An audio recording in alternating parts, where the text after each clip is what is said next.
ఇవాళ ఈ రాష్ట్రం కాంగ్రెస్ ప్రభుత్వం వచ్చిన తర్వాత అన్ని రంగాల్లో విఫలమైందన్న మాట నిన్న ముఖ్యమంత్రి గారు స్వయంగా ఒప్పుకున్నారు. నిన్న స్టేషన్ కన్పూర్ పోయారు ముఖ్యమంత్రి గారు.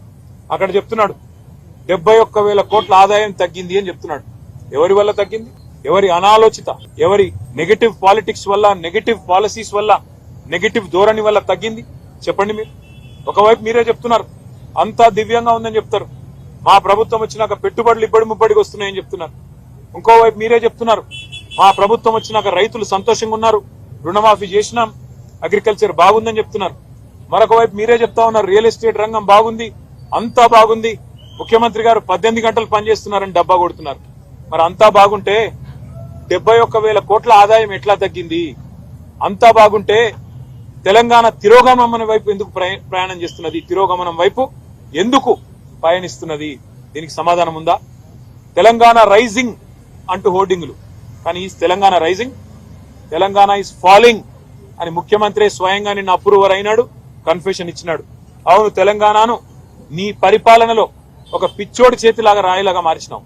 పిచ్చోడి చేతుల రాయి ఎట్లయితుందో ఇలా ఈ రాష్ట్రం ఒక పిచ్చోడైన రేవంత్ రెడ్డి చేతిలో ఆయన విధానాల వల్ల, ఆయన నెగటివ్ పాలసీల వల్ల ఈరోజు ఒక్క వర్గం కూడా ప్రజలు సంతోషంగా లేని పరిస్థితి వచ్చింది.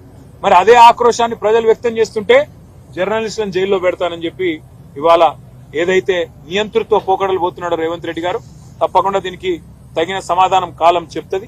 మేము ఇవాళ తీవ్రంగా ఈ అరెస్టును, ఈ వేధింపులను ఖండిస్తూ మా పార్టీ తరఫున మరి అందరం కూడా వారికి ధైర్యం చెప్పడానికి వచ్చాం. ఈ రోజు గుర్తుపెట్టుకోండి, మళ్ళీ జర్నలిస్ట్ సోదరులకు నేను చెప్తా ఉన్నా, ఈ రోజు ఒక ఇద్దరికి జరిగింది, రేవతి గారికి, తన్వి యాదవ్ గారికి.